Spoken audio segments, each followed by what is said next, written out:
আসসালামু আলাইকুম everyone, daily লাইফস্টাইলের পক্ষ থেকে সবাইকে জানাচ্ছি আন্তরিকভাবে শুভেচ্ছা ও স্বাগতম।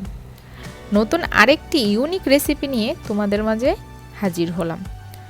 এটা তোমরা খুব সহজে বাসায় তৈরি করে খেতে পারো। তার আগে বলে নিচ্ছি, যারা আমার এই ভিডিওটি আজকে প্রথম দেখছো, প্লিজ আমার ভিডিওতে একটি লাইক করে দিও, চ্যানেলটিকে সাবস্ক্রাইব করে দিয়ে পাশে থাকা বেল আইকনটিকেও ক্লিক করে দিও, যেন আমার ভিডিও তোমরা সবার প্রথম দেখতে পারো। চলে গেলাম মূল ভিডিওতে। এখানে দুটি নুডলস আমি আগে থেকে সিদ্ধ করে একটি বাটিতে ঢেলে নিলাম। অর্ধেকটা টমেটো কুচিও দিয়ে দিলাম। 3টি ছোট সাইজের পেঁয়াজ কুচিও এখানে অ্যাড করে দিলাম।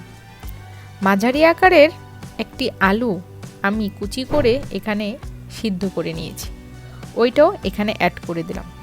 কাঁচামরিচগুলো আমি এখানে অ্যাড করব না, আমি পরে অ্যাড করব। ডিমের সাদা অংশটাও এখানে অ্যাড করব। তারপর আমি নুডলসের সাথে থাকা মশলাটাও এখানে অ্যাড করে দিচ্ছি।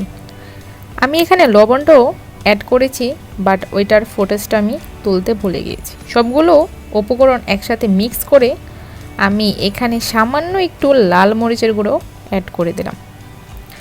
তারপর আবার ভালোভাবে মাখিয়ে নিচ্ছি। চুলাতে একটি ফ্রাই প্যান বসিয়ে তাতে কিছুটা তেল দিয়ে আমি ডোটা ঢেলে দিলাম। এখানে আমি রাউন্ড শেপ করে ভালো করে চেপে চেপে একটু লেয়ারটা মোটা করে দিচ্ছিলাম, যাতে উল্টানোর সময় এটা না ভাঙে। তারপর আমি মাঝখানে একটু জায়গা ফাঁকা করে নিলাম, এখানে ডিমের কুসুম দিব বলে। ডিমের কুসুমটাও আমি এখানে দিয়ে দিলাম। উপর দিয়ে আমি কিছুটা ব্ল্যাক পেপার এখন ছিটিয়ে দেব, খাবারের টেস্টটা দ্বিগুণ হওয়ার জন্য। দেওয়ার পরে দেখো দেখতে কতটা সুন্দর লাগছে।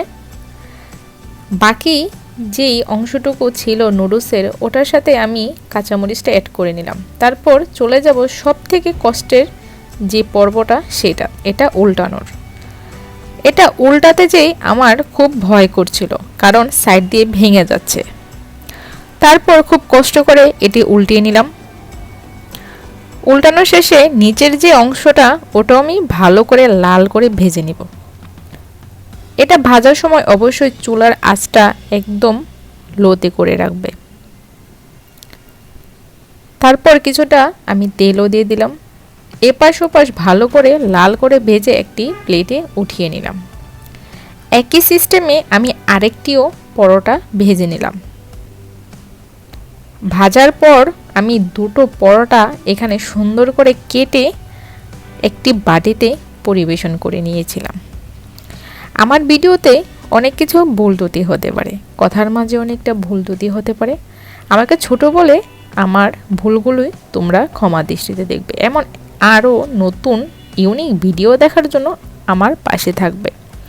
আমার ভিডিওটি দেখার পর একটি লাইক করে দিয়ে আমার ভিডিওটি শেয়ারও করে দিও।